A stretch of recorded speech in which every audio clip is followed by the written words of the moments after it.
안녕하세요. 사연에 빠지다의 DJ 민영입니다. 오늘 사연은요, 결혼을 앞두고 있는 20대 여성분께서 보내주셨는데요.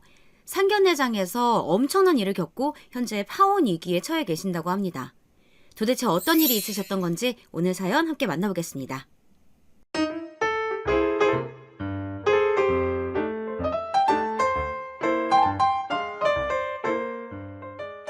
안녕하세요. 언니만 셋을 둔 딸부잣집의 늦둥이 막내딸인 20대 후반 여성입니다. 저는 곧 결혼을 앞두고 있는 예비 신부인데요. 결혼을 앞두고 있어서 그런지 생각이 많아지더라고요. 그럴 때마다 언니들이 추천해준 이 사연들을 통해 이런 사람도 있고 저런 사람들도 있구나라는 것을 조금씩 알아가고 있답니다. 그러던 중에 제게도 이렇게 사연을 보낼 만한 커다란 일들이 있었기에 이렇게 제 얘기를 써보려고 하는데요. 글솜씨가 좋지 못해 제가 들려드리는 얘기가 조금은 어설플 수도 있어요. 그래도 재밌게 들어주셨으면 좋겠습니다. 우선 저희 집은 조부모님 때부터 서울 근교 지역에서 다양한 농사를 하며 오랜 기간 농업을 유지해오고 있었는데요. 벼농사는 기본으로 하였고 배추와 고구마, 당근이나 각종 채소 등까지 다양하게 밭농사도 하였답니다. 조부모님이 시작하셨을 때만 해도 평수가 속된 말로 어마어마했다고 합니다. 땅들이 워낙 넓어서 적어도 4-5사람을 추가로 들여서 일을 해야 할 정도였다고 하니 그 어려웠던 예전 시절에 사람을 돈 주고 일을 시킬 정도면 말 다 했죠. 비록 현재는 그 넓은 땅들의 논과 밭들이 전부 거의 모두 전의 모습은 알아볼 수 없게 변해 있지만 말이에요. 녹푸르던 논과 밭들이 휘황찬란하고 높게 우뚝 선 아파트들로 변했고 일부는 도로로 길이 들어서 전혀 전의 풍경을 찾아볼 수 없게 되었답니다. 옛날 옛적 할머니 할아버지가 한참 밭비 농사를 지을 때쯤 저희 부모님이 결혼을 하셨어요. 그때 그 시절은 대부분 그랬듯이 저희 부모님도 맞선을 통해 서로를 알게 되었다고 해요. 그렇게 2번의 만남 끝에 엄마는 할머니와 할아버지에게 인사를 갔었고 엄마가 마음에 드셨던 것인지 보자마자 결혼 날짜를 덜컥 잡아버린 할머니 탓에 진득하니 연애도 길게 못 해보고 2달 만에 결혼을 하게 되었다고 합니다. 그렇게 부모님께서는 결혼을 하고 나서부터 할머니, 할아버지 밑에서 농사일을 배우며 함께 살았다고 하는데요. 함께 일했던 사람들 중 한 사람만 빼고 전부 내쫓고는 그 자리를 엄마와 아빠 보고 대신 더 열심히 일하라고 했다고 합니다. 엄마는 아빠와 결혼 후 얼마 안 되어 큰언니를 임신했는데요. 그때까지만 해도 할머니와 할아버지에게 예쁨을 받으며 엄마는 큰 힘든 일이 없었다고 해요. 하지만 큰언니가 태어난 뒤 딸이라는 걸 알게 된 이후 가혹한 시집살이가 시작되었다고 들었습니다. 시도 때도 없는 잔소리와 굳은 노동으로 지칠 무렵 둘째 언니를 갖게 되었고 아들을 기대한 할머니와 할아버지는 둘째 임신 소식에 언제 잔소리했냐는 듯 엄마를 챙겨주었다고 합니다. 기대가 크면 실망도 큰 법. 둘째 언니마저 딸이란 걸 알게 된 조부모님은 전보다 더욱 혹독한 시집살이를 시키셨고 셋째 언니를 임신하자 이번에도 딸이면 각오하라는 듯한 무서운 말들을 서슴지 않게 내뱉었었다고 합니다. 딸인 걸 알게 된 할머니와 할아버지가 엄마에게 큰 질책을 하였다고 해요. 그게 엄마를 꾸짖는다고 될 일이 아닌데 참 그 얘기를 듣는데 제가 다 속상하더라고요. 그 일로 크게 미움을 사게 된 엄마는 하루 종일 농사일을 하느라 쉴 틈 없는 와중에도 집에서는 또 청소와 요리, 빨래 등 갖은 집안일들을 또한 모두 홀로 도맡아 하게 시키셨고 심지어는 감기 몸살로 열이 펄펄 나는 와중에도 할머니는 꾀봉 부리지 말라고 엄마에게 일을 시켰다고 합니다. 그러다 제가 태어나기 전 할머니가 돌아가시고 얼마 안 가 할아버지도 돌아가셨다고 해요. 그렇기에 이 얘기들은 엄마와 언니들에게만 들은 이야기들이었는데요. 나무 선호 사상이 크던 그 시절이라 저는 이해를 못할 거라며 엄마께서 말씀하셨죠. 착하기만 한 저희 엄마는 그런 조부모님을 모두 두둔하기만 합니다. 저는 그런 엄마가 답답하기만 하고요. 이후에도 엄마는 그렇게 힘든 세월을 버티셨는데도 농사의 끈을 놓지 않고 계속 농사일을 하셨습니다. 적어도 제가 대학교를 졸업할 때까지 말이죠. 저희 아버지는 할머니와 할아버지의 영향을 받아서인지 굉장히 가부장적이시고 자식들에게 있어 엄격하신 편이셨어요. 밥상 앞에선 어른이 숟가락 들기도 전에 움직이지도 못하게 할 정도로 옛날 사람인 게 눈에 띄었죠. 그런 아버지도 유독 저에게만은 따뜻하고 부드러우셨는데요. 늦둥이라 그런지 저를 딸이 아닌 손녀쯤으로 생각하시는 듯 했죠. 불면 날아갈까 쥐면 터질까 조심스럽게 저를 대하면서도 예뻐해 주시는 것이 느껴졌습니다. 아이고, 우리 막내 딸내미 왔어요? 저를 보면 항상 이렇게 말씀하시며 저를 반기셨습니다. 늦둥이라 그런지 언니들을 대할 때와 저를 대할 때가 확연히 차이가 났었는데요. 그런 아버지가 학창시절엔 부담스러웠던 적도 있습니다. 제 딴에도 아버지 같지 않고 할아버지처럼 느껴졌었거든요. 미운 5살이라고 하죠. 세상 물정 모르던 그 어린 시절에 모든 아이들이 저처럼 아버지들의 나이가 저희 아버지처럼 많을 거라고 생각했었습니다. 유치원에서 아버지와 함께하는 체육대회가 있었는데 그날 저희 아버지를 본 친구들이 왜 할아버지를 데려왔냐며 놀려댔고 그 순수하고 순진했던 저는 그날 집으로 돌아가 울며 엄마와 아버지에게 소리쳤어요. 왜 나는 아버지가 할아버지처럼 늙은 거야? 나도 친구들처럼 어리고 잘생긴 아버지 갖고 싶다고. 제 그런 상처가 될 만한 말에도 아버지는 그저 그런 제 모습이 귀엽다는 듯이 제 머리를 쓸어 넘겨주시며 아버지가 나이가 많아서 미안하단 말로 저를 위로해 주었습니다. 그러다 제가 19살 때 나이가 지긋이 들어있던 아버지는 이만 세상을 떠나시고 말았습니다. 심지어 그땐 수능을 앞둔 지 얼마 안 되었을 시기였어요.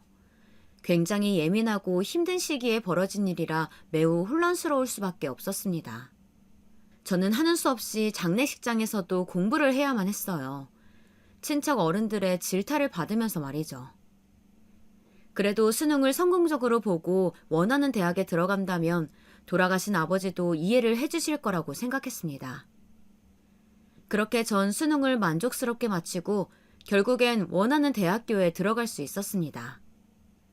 그리고 제가 대학교에 들어갈 즈음 저희 큰언니는 이미 시집을 가고 첫째도 아닌 둘째 아이를 출산하였어요.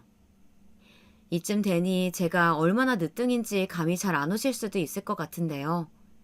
저는 큰언니와 무려 16살이나 차이가 납니다. 셋째 언니와도 9살이나 차이가 나는 늦둥이 중에 늦둥이 막내딸이에요. 그만큼이나 언니들의 보살핌과 사랑을 받으며 자라왔답니다. 언니들이 나이가 많은 만큼 부모님도 나이가 많은지라 가끔은 큰언니가 엄마처럼 느껴지고 엄마가 할머니처럼 느껴질 때가 있었어요. 한참 어렸던 9살 시절에는 나이 많은 엄마 대신 큰언니 보고 엄마인 척 와달라며 졸라댄 적도 있었답니다. 그땐 엄마가 상처받을 거라는 건 생각도 못한 채 말이죠. 5살 때 아버지를 보고 놀렸던 것처럼 애들이 엄마를 보면 왜 이렇게 나이가 많냐며 놀릴까봐 두려웠던 탓에 그런 말을 서슴지 않게 했던 지난 어린 날이었습니다. 저희 엄마는 그런 저를 위해 대학 등록금을 보태겠다며 다 굽은 허리로 농사일을 계속 하셨었어요. 그 당시에 돈이 없었던 것도 아니고 심지어 돈이 차고 넘칠 정도로 어느 정도 부유하게 있었음에도 엄마는 그런 되도 않는 핑계를 대며 손을 놓지 않고 농사일을 계속 하셨답니다. 언니들이 전부 말렸음에도 말이죠. 부모님이 할머니와 할아버지에게 물려받은 논과 밭들은 아무래도 서울 근교에 있던 땅들이라 제가 어린 시절에 개발로 인해 제값보다 훨씬 많은 돈을 받고 치러졌고 덕분에 저희 집은 그 오래되어 낡은 주택을 벗어나 서울에 있는 좋은 아파트로 이사를 갈 수 있게 되었습니다. 하지만 농사의 끈을 놓지 못했던 건지 엄마는 그 후에도 홀로 먼 시골로 이사를 갔고 싼값에 나온 작고 낡은 주택과 주변에 밭을 사 그곳에서 농사를 지으며 사시고 계셨어요. 덕분에 저는 당시 시집을 가지 않았던 셋째 언니와 둘이 살게 되었고, 엄마는 그 작은 밭에서 고추를 키우고 팔며 일을 이어갔습니다. 그렇게 엄마가 고생하여 키운 고추를 팔아 받은 돈들은 모두 제 대학교 등록금에 들어갔어요. 덕분에 전 조금은 무거운 짐을 지고 대학교 4년을 다녔습니다. 엄마가 힘들게 벌어 대학을 다니게 해주었는데 그에 부응할 수 있게 해줘야겠다는 그런 책임감도 있었던 것 같아요. 그래서인지 대학을 다니는 4년 내내 저는 높은 학점을 받아왔고 마침내 원하던 기업에 취직도 할 수 있게 되었습니다. 대한민국 사람들이라면 모두가 알 수 있는 대기업이었는데요. 그리고 그곳에서 전 예비 신랑을 만나게 되었답니다. 대학을 다닐 동안 그 안에서도 캠퍼스 커플로 몇 번 연애를 하긴 하였는데 사내 연애는 확실히 다르더라고요. 대놓고 공개를 하기에는 위험 요소가 있어 저는 예비 신랑과 비밀로 사내 연애를 시작했습니다. 김유진 씨, 기획안 오늘 오전까지 제출하란 말 못 들었습니까? 도대체 일을 왜 이렇게 처리하는 거예요? 오늘 퇴근 전까지 싸서 제출하세요. 예비 신랑은 제 바로 윗선임이었는데요. 이런 식으로 저의 둘의 연애가 들키지 않게 일부러 저를 다른 사람들이 보는 앞에서 나무라는 경향이 있었어요. 이해가 안 가는 것은 아니었지만 그럴 때마다 속상하긴 했죠. 자기가 좋아하는 참치집에서 참치회 포장해왔어. 내가 오늘 너무 뭐라고 해서 미안해. 내 맘은 그런 거 아니란 거 잘 알지? 저녁에 아무도 없는 틈을 타 이런 식으로 먹을 거를 사다 준다거나 제 마음을 풀어주기 위해 노력하는 예비 신랑이기에 미워할 수도 없었던 것 같습니다. 저와 남편이 연애를 처음 시작하기까지는 꽤 여러 일들이 있었는데요. 처음 회사에 입사하고 나서 선임으로 소개받은 남편의 첫인상은 스마트해 보이고 지적해 보였어요. 학생 때 모범생이었을 것 같은 그런 느낌을 받았었죠. 하지만 막상 일을 같이 하고 보니 굉장히 딱딱한 사람이었더라고요. 본인에게 계획을 맞추는 게 아니라 계획에 본인을 맞추며 융통성 없이 살던 그런 사람이었고 초반엔 꽤나 꾸중을 들으며 사회의 쓴맛을 맛보았습니다. 그러다 둘이서 외근을 다녀오는데 그때만 해도 저는 사회초년생이라 면허가 없었기에 예비 신랑이 운전하는 회사차로 다녀왔었어요. 거래처와 성공적인 미팅을 마치고 돌아오는 길에 피곤했는지 저도 모르게 잠이 들었는데요. 무언가 제 뒷목이 포근해지는 느낌을 받아 깨어보니 목 쿠션이 받쳐져 있었더라고요. 그리고 또 제 무릎 위에는 담요가 덮어져 있었고요. 항상 딱딱하고 기계적인 모습들만 보다 그런 자상한 면모가 의외였고 괜히 심장이 뛰더라고요. 어느새부턴가 저도 모르게 자꾸만 눈이 예비 신랑에게 향하게 되는 것을 알게 되었죠. 그러다 맞이한 송년회 자리에서 일어난 일이에요. 한참 술이 들어간 터라 제정신이 아니었고 가는 길이 방향이 같다는 예비 신랑은 저를 데려다 준다며 함께 차 안으로 갔어요.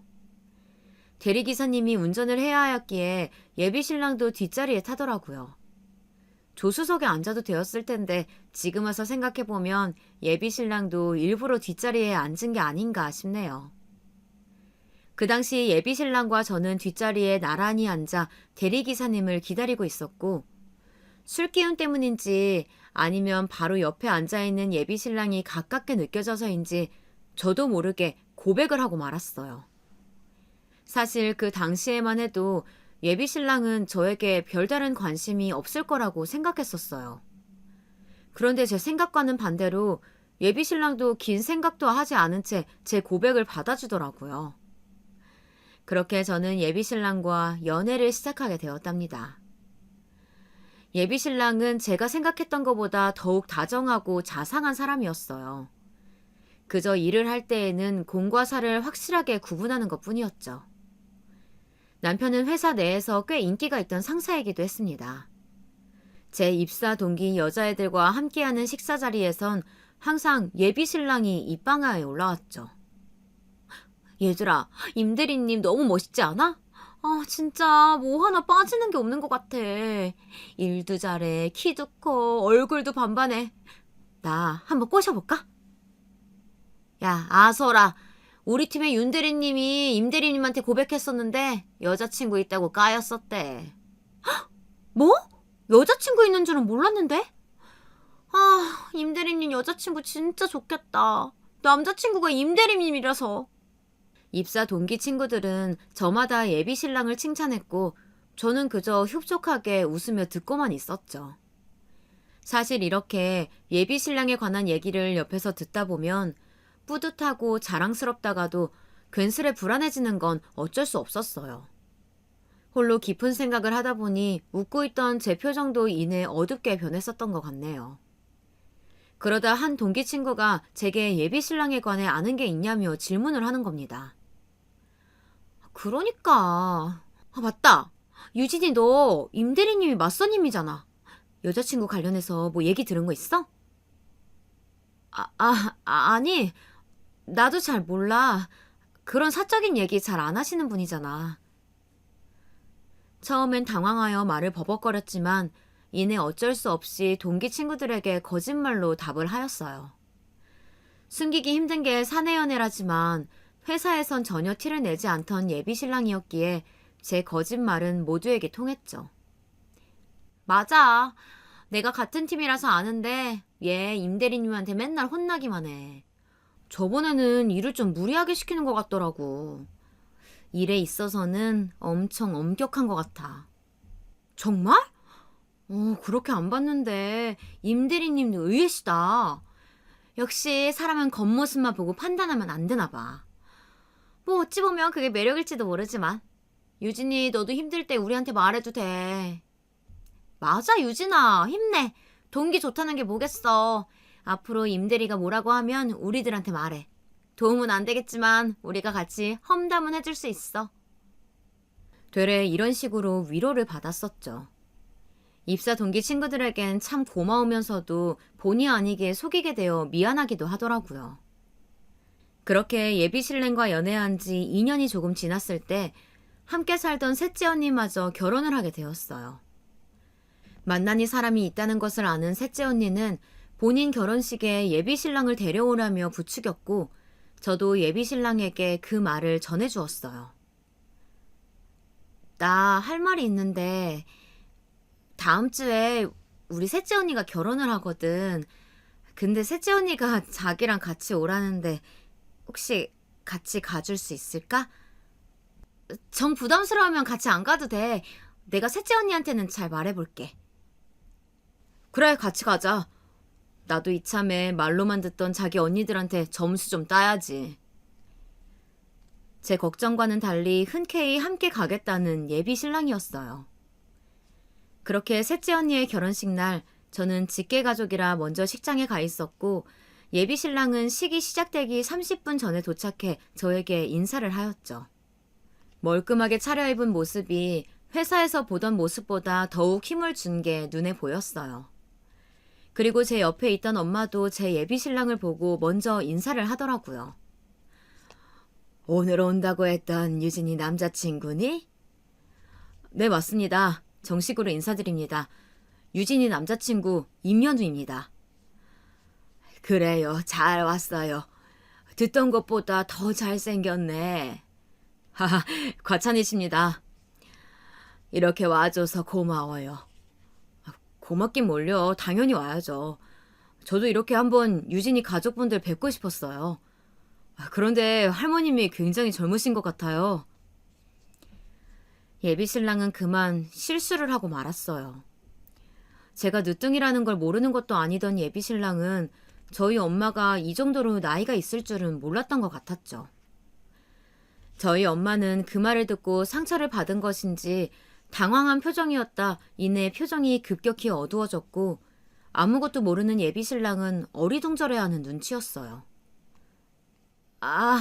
뭔가 오해가 있는 것 같은데 할머니가 아니고 우리 엄마셔. 그리고 제 말을 듣고 그 누구보다 당황한 표정을 지어 보였어요. 어떡하지? 죄송합니다. 제가 실례를 범했네요. 괜찮아요. 종종 그런 오해를 받아요. 사실을 알게 된 예비 신랑은 곧바로 엄마에게 사과를 하였고 엄마도 사과를 받아주며 그렇게 작은 해프닝으로 끝났답니다. 이후 셋째 언니와 둘째 언니에게도 인사를 시켜주었고 언니들은 예비 신랑을 보고 키도 훤칠하고 잘생겼다며 난리도 아니었어요.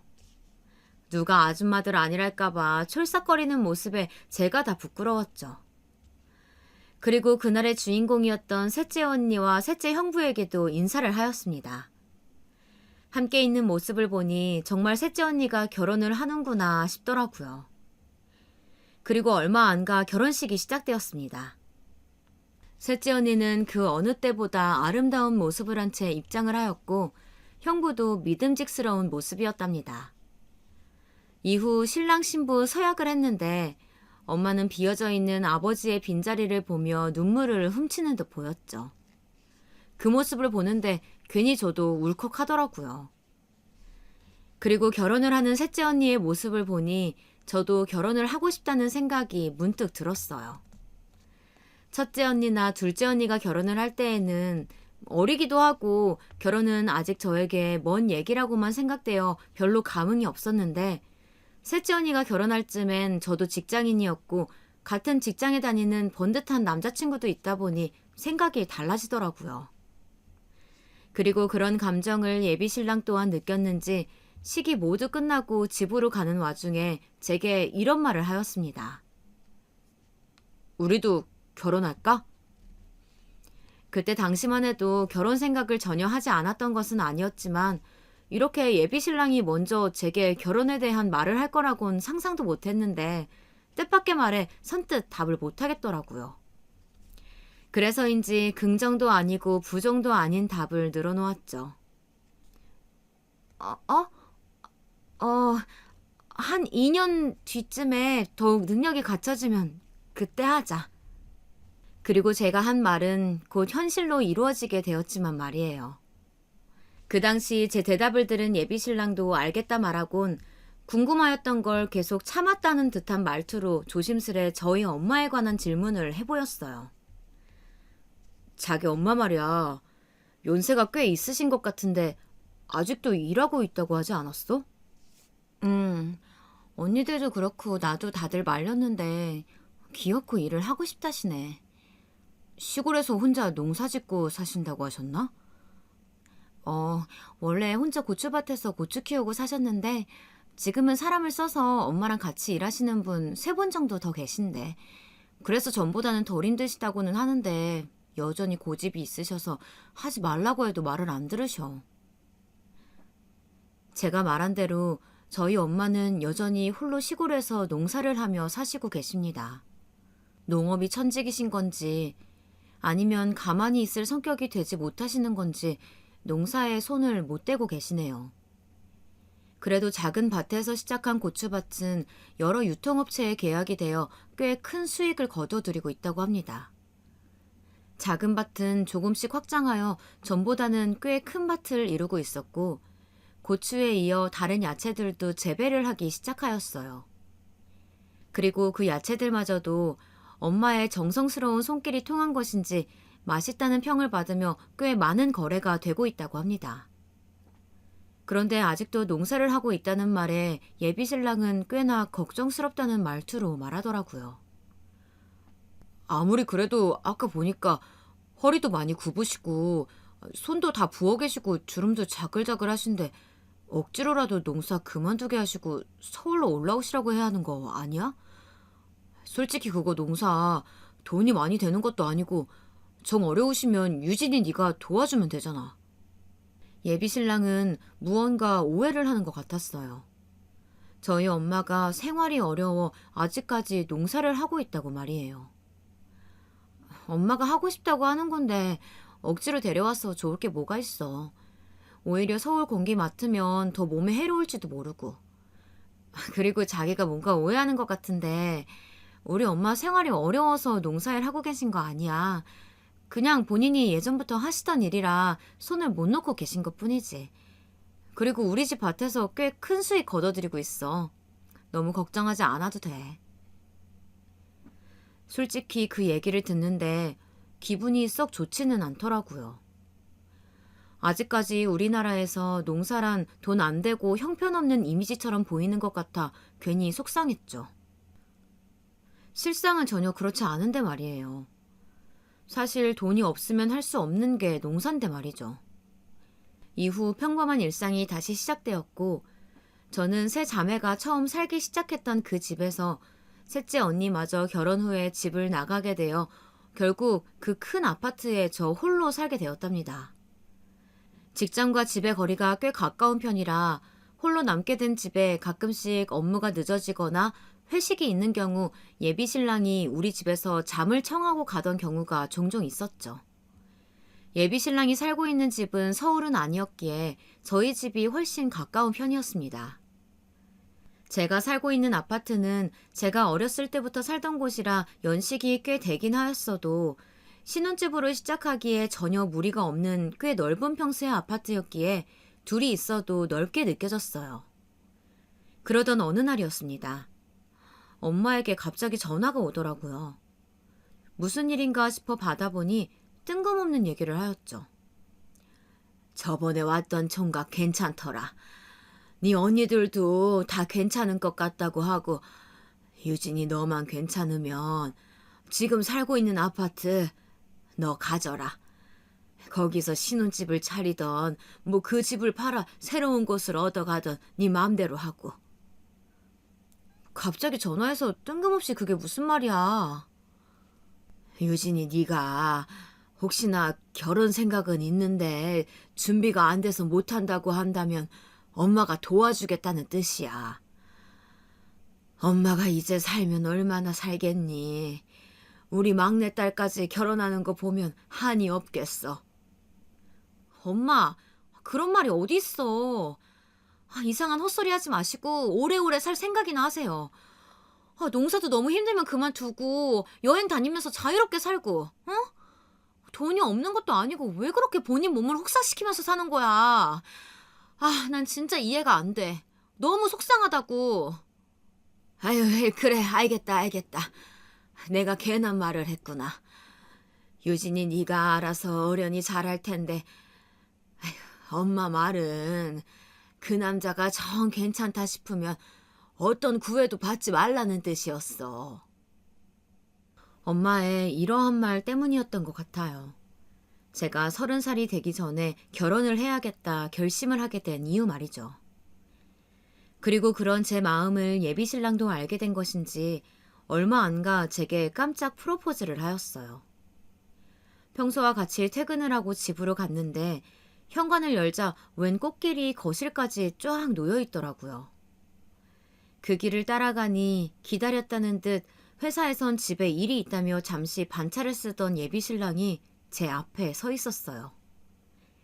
그리고 예비 신랑은 저를 보자마자 제 몸집만한 커다란 꽃다발을 들고선 무릎을 꿇은 채 제게 프로포즈를 하였답니다. 제가 꽃다발을 받아들자 기다렸다는 듯 예비 신랑은 주머니 속에서 미리 준비해둔 것인지 반지를 멋지게 꺼내 보이며 제게 청혼을 하였어요. 꽤나 로맨틱한 분위기 속에서 다정한 목소리로 결혼을 해달라고 말하는 예비 신랑에게 저는 망설임 없이 그 청혼을 승낙했죠. 그렇게 고대하던 프로포즈를 받고 저와 예비 신랑은 본격적으로 결혼을 준비하기에 들어갔습니다. 우선 제일 먼저 한 번도 보지 못했던 예비 신랑의 부모님을 뵈러 갔어요. 평소 긴장을 잘 하지 않는 성격인데 그날은 무척이나 떨리더라고요. 온 매무새를 몇 번이나 매만져봤는지 모릅니다. 예비 신랑네 현관 앞에 다다를 때까지 예비 신랑에게 괜찮은지 물었었죠. 나 지금 괜찮아? 단정해 보이나? 도대체 괜찮은지 몇 번 묻는 거야. 너무 괜찮으니까 긴장 풀고 들어가자. 예비 신랑에게 가족들에 관해서는 얘기를 몇 번 들은 적이 있었습니다. 예비 신랑은 꽤나 평범한 집안의 장남이었어요. 아버님께서는 작은 인쇄소를 하셨고 어머님께서는 인쇄소가 있는 같은 건물에서 작은 꽃집을 하셨었죠. 어머님이 꽃집을 하셔서인지 예비 신랑과 연애를 하는 동안 무수한 꽃들을 선물 받았었답니다. 그리고 예비 신랑에게는 저와 동갑인 여동생이 있었는데요. 얘기나 사진으로만 보던 예비신랑 식구들을 직접 뵈려고 하니 입술이 바짝 말랐죠. 그 사이 예비신랑은 자연스레 현관문을 열고 들어갔고 그 앞에 선 기다렸다는 듯 어머님과 아버님이 저희를 맞아주셨습니다. 어서 와요. 난 우리 현우 엄마 되는 사람이에요. 들어와요. 난 현우 애비 되는 사람입니다. 안녕하세요. 처음 뵙겠습니다. 현우 오빠 여자친구 김유진입니다. 저 이거 별건 아니고 오는 길에 과일이 싱싱해 보여서 드셔보시라고 사왔어요. 저는 미리 준비해 두었던 과일 바구니를 건네며 인사했고 어머님은 그 과일 바구니를 건네받으면서 말씀하셨습니다. 어머 고마워라. 잘 먹을게요. 그나저나 사진으로 본 것보다 실물이 훨씬 예쁘네요. 칭찬 감사합니다. 어머니도 너무 미인이세요. 저는 그동안의 사회생활로 갈고 닦은 아부를 퍼부어대며 감사를 표했고 제 말에 어머님은 더욱 콧소리를 높여가며 웃어 보였습니다. 아유 어머나 우리 현우가 아주 센스 있는 아가씨를 데리고 왔네. 우리가 마침 저녁 식사를 하려던 참인데 괜찮으면 같이 먹을래요? 네, 그럼요. 어머님은 꽃집을 하여서인지 몸짓 하나하나가 고상해 보였습니다. 형편이 마냥 부유해 보이는 것은 아니었지만 부족함 없이 살아온 것들이 눈에 보였죠. 전 어머님의 안내로 주방으로 향했고 주방엔 예비 시누이가 될 예비 신랑의 여동생이 있었습니다. 예비 시누이도 예비 시어머님처럼 고상한 분위기가 풍겼어요. 그리고 예비 신랑과도 묘하게 닮아 있어 모델처럼 키도 크고 연예인처럼 예쁘더라고요. 야, 이면우가 결혼할 여자친구를 데려오다니 심지어 예쁘기까지 하네? 뭐 이면지? 새언니 되실 분한테 인사도 안 드리고 무슨 헛소리야. 오빠한테 말이나 놓고 이게. 예비 신랑과 예비 시누는 장난을 치며 친남매의 모습을 여과 없이 보여주었습니다. 남자 형제라곤 하나 없는 저로서는 그런 모습이 부럽더라고요. 너희 둘 지금 뭐 하는 거니? 현지 너도 어서 새언니한테 인사 못해? 그걸 보다 못한 예비 시어머니가 말렸고 그제야 그 둘은 아차 싶었는지 저를 보았어요. 그리고 예비 신우도 제 두 손을 잡으며 저를 반겨주었답니다. 반가워요, 새언니. 이런 못난 오빠 데려가줘서 너무 고맙고요. 장난스럽게 맞아준 예비 신우 덕분에 로봇처럼 뻣뻣하게 굳어있던 제 모습도 한결 풀리는 듯 했죠. 저는 웃으며 신우이에게 인사를 하였고 안내에 따라 식탁 의자에 앉았어요. 식탁 위에는 맛있어 보이는 반찬들로 한 상 가득이 차려져 있었고 수저까지 다 세팅이 되어 있어 제가 도울 것도 없었죠. 입맛에 맞을런지는 모르겠지만 편하게 들어요. 네, 잘 먹겠습니다. 어머님은 싱긋 웃으며 편히 먹으라 말씀하셨고 저도 웃음에 화답해 보이며 식사를 시작했어요. 그렇게 준비해 주신 식사를 함께 하는데 예비 시어머님과 예비 시아버님은 본격적으로 제게 궁금한 것을 물어보시기 시작했습니다. 유증년 부모님께서는 무슨 일을 하고 계시나? 처음 입을 여신 것은 아버님이셨어요. 첫 질문부터 곤란한 질문인지라 꽤나 당황스러웠지만 내색하지 않으려고 겨우 웃어 보인 채 답했죠. 저희 어머니는 시골에서 작은 농사일을 하고 계십니다. 그리고 아버지께서는 제가 19살 때 돌아가셨어요. 아이고, 저런. 유진 양이 어리다 보니까 아버님도 젊으셨을 텐데 어쩌다 그렇게 되셨나? 사실 제가 늦둥이라 저희 부모님이 생각보다 연세가 많으세요. 저희 어머니는 곧 칠순을 앞두고 계세요. 제 대답이 있을 때마다 급격히 표정이 어두워진 예비 시어머니는 저희 어머니가 곧 칠순을 앞두고 있다는 말에 갑자기 들고 있던 숟가락을 내려 보이셨어요. 그런 예비 시모가 신경이 쓰였지만 늦둥이라는 말에 흥미롭다는 듯 제게 질문을 퍼부어대는 예비 신우 때문에 정신을 차릴 새가 없었죠. 어머머, 새언니 늦둥이였어요? 네, 언니만 위로 셋 있어요. 어머, 첫째 언니랑은 나이 차이가 어떻게 되는데요? 16살 차이 나요. 우와, 차이 엄청 나네요. 그러면 셋째 언니랑은 나이 차이가 얼마나 나요? 9살 터울이에요. 우와, 진짜요? 너무 신기하다. 진짜 늦둥이 중에 늦둥이시네요. 저 이런 늦둥이 말로만 들었지 처음 봐요. 예비 신우는 뭐가 그래도 신나는지 펄쩍 뛰어가며 말했고, 옆에서 어두운 얼굴을 숨기지 못한 채 조용히 듣고 계시던 예비 시모는 옆에서 예비 신우가 신기해 하던 말던 신경 쓰지 않는 얼굴로 제게 물었어요. 아니, 그럼 곧 있으면 칠순인데 아직까지도 농사일을 하고 있다는 거예요? 네, 맞습니다. 왜? 그렇다는 대답에 갑자기 말을 놓으며 왜냐는 질문을 하는 예비 시어머니는 처음 저를 반겨주었을 때와는 너무나도 다른 표정을 하고 계셨죠. 아, 저나 언니들 모두 일하지 말라고 말렸지만 예전부터 하던 게 농사일이라 그 일을 계속 하고 싶다고 고집을 부리셔서요. 그냥 하시라고 두는 중이에요. 그럼 예전부터 농사일을 했던 거예요? 네, 맞습니다. 예전부터 아버지와 함께 농업을 하고 계셨어요. 예비 시모는 제 말의 표정이 어두워지다 못해 찌그러졌어요. 거의 인상을 쓰다시피 표정을 구기더니 먹던 숟가락을 소리나게 내려놓으며 그 자리를 뜨더라고요. 엄마, 갑자기 어디 가시는 거예요? 그래요, 당신. 지금 현우 여자친구 앞에 두고 이게 무슨 매너야? 예비 신랑과 예비 시부가 차례로 예비 시모에게 물었고, 예비 시모는 질문을 하던 그 두 사람이 아닌 저를 보며 답했습니다. 아가씨, 나는 현우랑 같은 회사 다닌다기에 어느 정도 우리 집처럼 평범하거나 수준이 비슷한 사람을 데려올 줄 알았지. 아가씨는 너무 우리 집하고는 다른 것 같네요.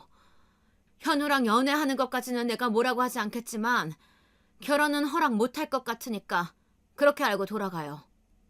그렇게 차갑게 말하고 돌아선 예비 시모는 문소리가 다 들리게 쾅 하고 세게 닫으며 들어갔어요. 그리고 그 예비 시모를 뒤이어 예비 시부도 미안하단 말을 남기곤 예비 시모를 따라 방으로 들어갔고, 화기애애하던 분위기는 급격하게 변했답니다. 우리 엄마는 냄새나는 시장바닥이나 시골 농어촌 사람들 별로 안 좋아해요. 드디어 우리 오빠를 데려갈 사람이 나타나나 했는데 아쉽네. 예비 신우도 그렇게 말하곤 어깨를 으쓱해 보이고 본인 방 안으로 들어갔고, 결국 둘이 남게 된 예비 신랑과 저는 그렇게 무거운 발걸음으로 그 집을 나왔습니다. 그리곤 예비 신랑이 데려다주는 차 안에서 엄마는 자신이 잘 설득해 보겠다는 말을 하더라고요. 그 당시에 알겠다고 답하기는 하였는데 사실 마음이 싱숭생숭했어요. 집안과 배경을 따지고 드는 그런 시어머니 곁에서 결혼 후에도 아무 문제 없이 잘 지낼 수 있을까 싶었죠. 그리고 시골에서 농사를 짓는단 말만 듣고는 멋대로 오해하고 보는 예비 시어머니에게 실망도 하였답니다. 하지만 제 손을 잡으며 이상한 생각 말라는 예비 신랑의 모습을 보고, 그래, 이런 사람이 옆에 있는데 결혼 후에도 지금껏 내게 보여준 모습처럼 잘 중재해주겠지. 너무 걱정하지 말자 라는 생각도 들었어요. 그렇게 집에 돌아갔고, 오늘 예비 신랑 집에 인사를 간다는 것을 아는 언니들에게 전화가 와서 저는 오늘 일들을 모두 말해주었죠. 제 얘기를 들은 첫째 언니나 둘째 언니는 제 얘기를 듣고 그런 집안은 우리도 싫다며 별로라는 반응이었지만, 셋째 언니는 다른 말을 해주었어요. 유진이 네가 처음 들어갔을 때는 굉장히 친절하시고 웃으며 맞아주시다가 엄마가 시골에서 농사한다는 소리 듣고 차갑게 돌아섰다는 거잖아. 처음에는 안 그러셨는데 그 얘기가 있자마자 표정이 어두워지셨어. 현우 오빠는 걱정 말라고 말해주긴 하는데 사실 걱정이 된다. 그건 우리 집안을 오해해서 그런 게 아닐까? 사람들 대부분 농사일 한다고 하면 잘 못 산다는 선입견들 갖고 있기는 하잖아. 그리고 유진아, 시어머니도 며느리 하기 나름이야. 결혼해서 그 시어머니랑 살 것도 아니고 네가 정말 그 남자가 마음에 든다면 너도 할 만큼은 해봐. 자식 이기는 부모는 없다고 하잖아. 셋째 언니의 조언을 들어서일까요? 제가 더 잘하는 모습을 보이면 예비 시어머니가 처음 저를 보았을 때처럼 다시 저를 반겨주지 않을까 하는 기대를 걸게 되더라고요. 그리고 저는 그날부로 시어머니에게 눈도장을 찍기 위해 종종 예비 시모가 일하는 꽃집에 들리기 시작했어요. 첫날은 주말에 한우를 사서 예비 신랑과 함께 갔죠. 어머님 안녕하세요. 오늘 주말이라 이 근처에 데이트하러 왔다가 들러봤어요. 누가 아가씨 어머님이라는 거예요? 지난번에 확실히 말하지 않았나? 아가씨는 우리 현우의 결혼 짝으로는 아니라고. 엄마, 그래도 일부러 이렇게 왔는데 인사는 받아줘요. 유진이가 엄마 생각해서 엄마가 좋아하는 정육점에서 한우도 사왔어요. 한우라는 말에 제 손에 들려있는 보자기를 그제야 쳐다보고 아까보단 나아진 목소리로 말씀하셨어요. 그래도 선물 고르는 센스는 좋네. 지난번에 사온 과일들 신선하니 좋더니 이왕 사온 거 잘 먹긴 할게요. 용건 끝났으면 이젠 가줄래요? 손님들 맞이해야 되는데. 네, 오늘은 이만 돌아가 볼게요. 그럼 다음에 또 뵙겠습니다. 그렇게 첫날은 짧게 돌아가게 되었어요. 그래도 엄마가 전보단 표정이 좋아진 것 같아. 돌아가는 길에 예비 신랑은 희망이 보인다며 밝아진 표정으로 말했고 저 또한 예비 신랑과 같은 마음이었죠.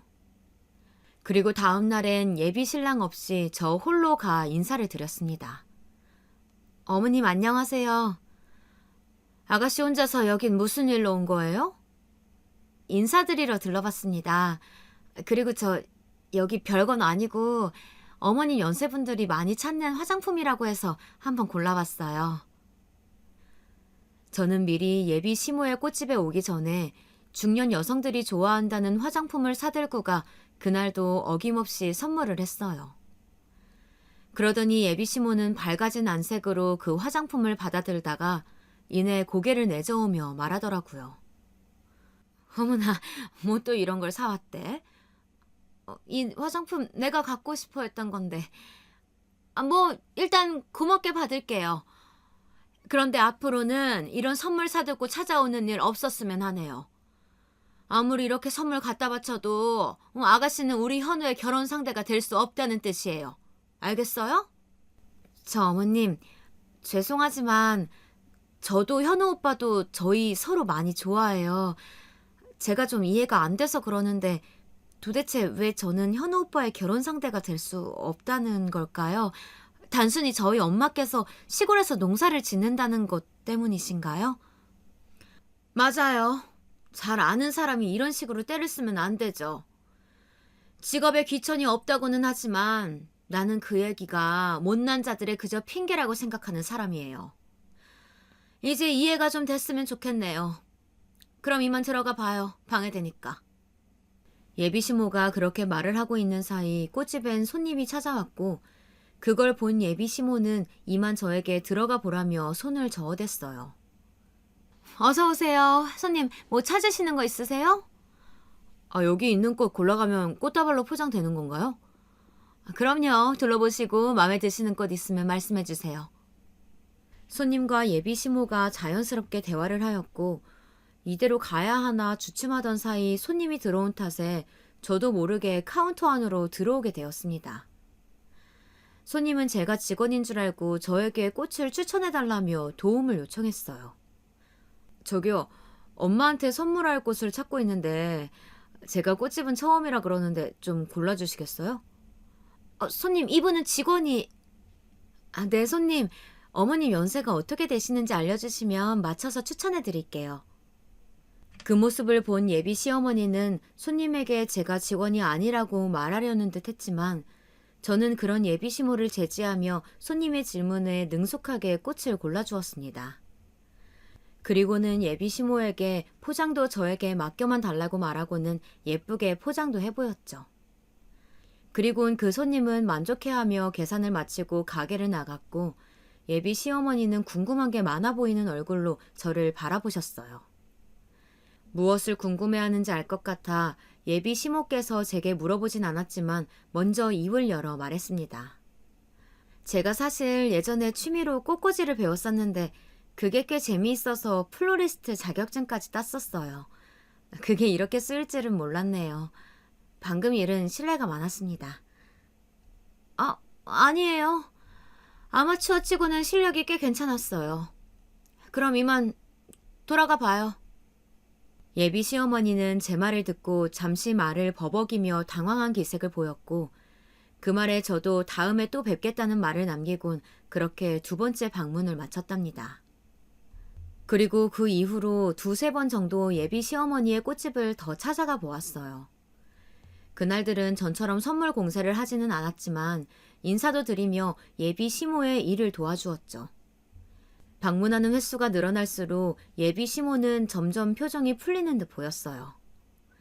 그렇게 예비 시모의 꽃집을 방문한 5번째 날이었습니다. 손님이 찾아온 것도 아니었는데 갑자기 꽃다발을 만드시던 예비 시어머님은 다 만든 예쁜 꽃다발을 제게 건네주며 말씀하셨어요. 지금껏 받은 것도 있고 우리 가게 도와준 것도 있고 해서 주는 선물이에요. 다음에 현우랑 다시 우리 집에 놀러 와요. 그리고 그때 먹다만 밥 다시 먹도록 해요. 예비 시모의 말은 꽤 희망적이었어요. 저를 며느리로 드디어 받아주겠다는 뜻이었기에 너무나 기뻤죠. 지금껏 얼굴 도장을 찍어가며 뻔질나게 드나든 효과가 나타나는 듯 했습니다. 그렇게 전 그 꽃다발을 받아들며 고맙단 말만 10번은 넘게 하며 고개를 숙여 인사했고 한결 가벼워진 발걸음으로 가게를 나왔어요. 그렇게 차를 주차해 둔 주차장으로 가는데 그곳에 익숙한 얼굴이 보였어요. 큰언니! 바로 큰언니였습니다.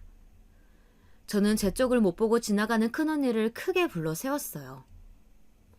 유진아! 유진이 네가 여긴 어쩐 일이야? 그 옆에 꽃다발은 뭐고? 여기 건물에 현우 오빠 어머님께서 꽃집을 하셔. 이 꽃다발 나한테 선물로 주셨어.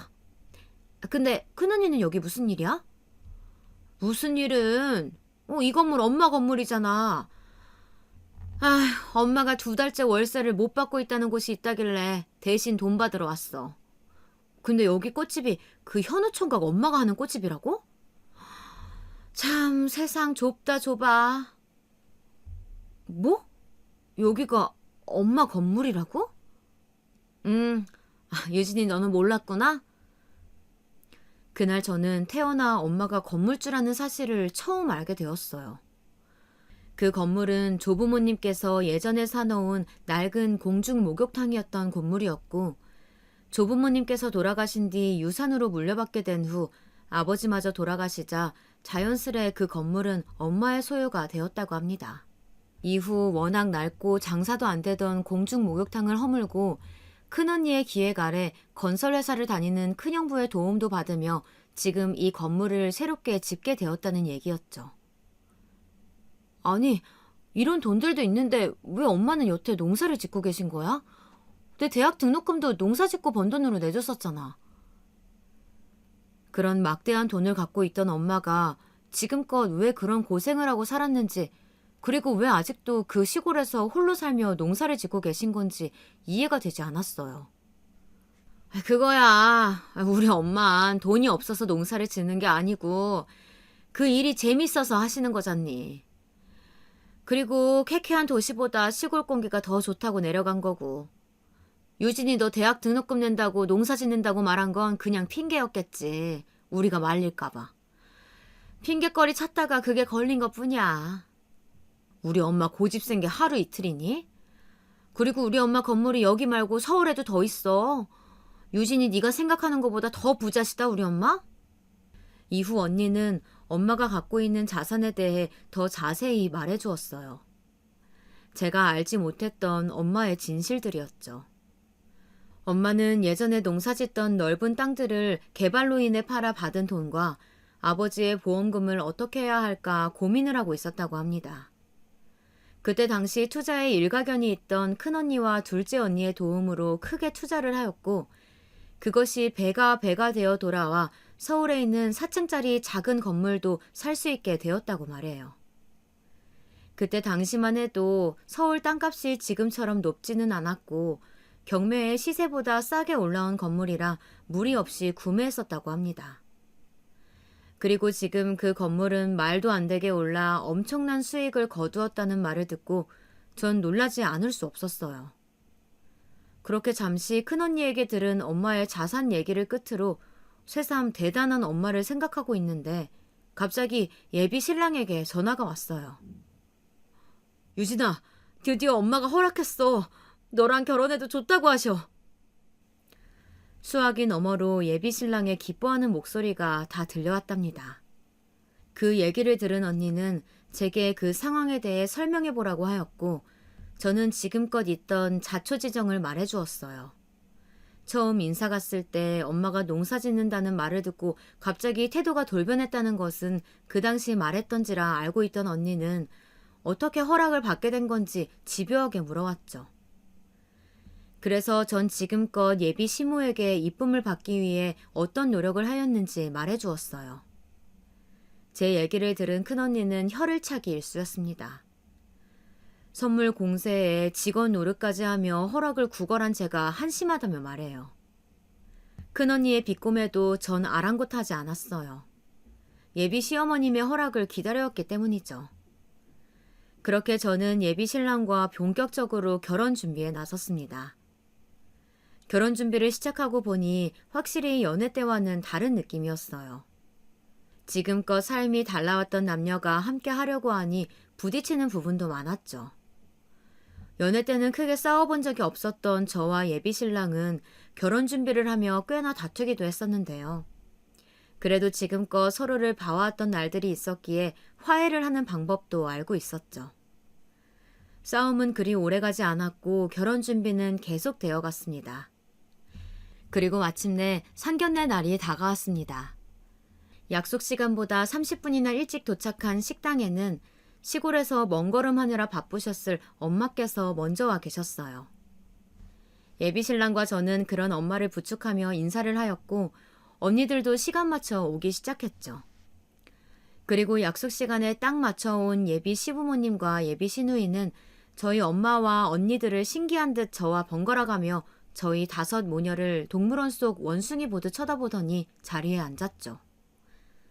저와 예비 신랑은 서로의 가족들을 소개시켜주며 형식적인 인사들이 오갔고 예비 시모는 계속 내키지 않는다는 표정을 시종일관 보였어요. 아니 허리가 저게 뭐야? 다 굽어서는 수술할 돈도 없나? 아휴 보기 흉해라. 급기야 오랜 시간 고된 농사일로 인해 허리가 굽은 엄마를 보며 대놓고 흉을 보며 혀를 차 보였어요. 뭐라고요? 말 다 하셨어요? 또 그런 모습을 보고 참지 않는 큰언니가 화가 많이도 난 듯 자리에서 일어나며 예비 시모에게 소리쳤고 그럼에도 아랑곳 않던 예비 시모가 입을 열었죠. 아니 그렇잖아요. 허리가 저렇게 굽을 동안 일을 했다는 게 돈이 없어서 그런 거라고 생각이 안 들겠어요? 어쩜 자식이 넷이나 되면 수술 좀 시켜주지. 혹시 빚 있는 거 아니에요? 이거 의심이 안 될 수가 없네. 혹시나 그런 거면 지금 말하세요. 당장 파혼시킬 테니까. 아휴, 찝찝해서 내 잘난 아들을 어떻게 장가 보내겠어요? 선을 넘는 예비 시모의 말에 결국 엄마가 식탁을 탁 치며 멋있게 자신의 진짜 정체를 밝혔습니다. 사돈, 그거 아십니까? 사돈 내 인쇄소와 꽃집 있는 그 건물, 내 건물이요. 내 비록 허리는 굽었지만 재산은 200억입니다. 빚이라뇨. 웃음내요. 저도 지금껏 아쉬운 소리 한번 해본 적 없는데 우리 집안을 뭘로 보고 이런 집안에 내 딸 시집 보낼 수 없겠네요. 나야말로 이 결혼 시킬 생각 없네요. 엄마는 그 말을 마친 뒤 어디론가 전화를 걸었습니다. 예비 시아버님이 하는 인쇄소와 예비 시모의 꽃집 월세를 지금껏 동결하였었는데 다음 달부로 시세에 맞춰 받아야겠다는 말을 해보였고 엄마의 말에 상견례장이 발칵 뒤집혔습니다. 건물주가 우리 엄마일 거란 생각은 꿈에도 하지 못했던 예비 시모는 그제야 태세 전환을 해보였습니다. 본인이 사람을 못 알아보고 입을 잘못 놀렸다며 엄마에게 싹싹 빌기 시작했고, 그 옆에 계시던 예비 시무는 머리가 아프기라도 한 건지 이마를 짚어 보였습니다. 예비 신우는 짱이라면서 우리 엄마에게 엄지를 날려보였고, 예비 신랑도 놀란 듯한 표정을 감추지 못했어요. 엄마는 저와 언니들을 데리고 가자며 그 자리를 나오게 하였고, 엄마께선 제게 단호하게 한마디 하셨죠. 너 행여나 그 집이랑 결혼할 생각 하덜 말아라. 그렇게 배경만 보는 집안은 죽어도 싫다. 그리고 언니들도 한마디씩 덧붙였죠. 그래, 사람을 앞에서 면박을 줘도 정도가 있지. 너 당장 파혼해. 맞아, 김유진. 그런 집안이 뭐가 좋다고 결혼해달라고 구걸이나 해야 되고 진짜. 유진아, 이건 나여도 네 편 못 들 것 같다. 그런 집안하고 결혼해봤자 너만 피곤해질 거야. 심지어 믿었던 셋째 언니마저 파혼하라며 완전히 등을 돌려 보였습니다. 그렇게 저희 5 모녀는 나란히 엘리베이터를 기다리고 있었는데, 그새 따라온 예비 시댁 식구들은 다시 한번 저희 엄마와 언니들에게 용서를 구했죠. 그럼에도 엄마는 단단히 화가 났는지 때마침 올라온 엘리베이터를 타며 그들을 뿌리쳐댔고, 그렇게 전 결혼을 며칠 남기지 않은 채 파혼 위기를 맞았습니다. 엄마도 언니들도 이 결혼을 강행한다면 분명 제가 힘들어질 거라며 말리지만, 저는 예비 신랑을 아직도 많이 좋아하고 있습니다.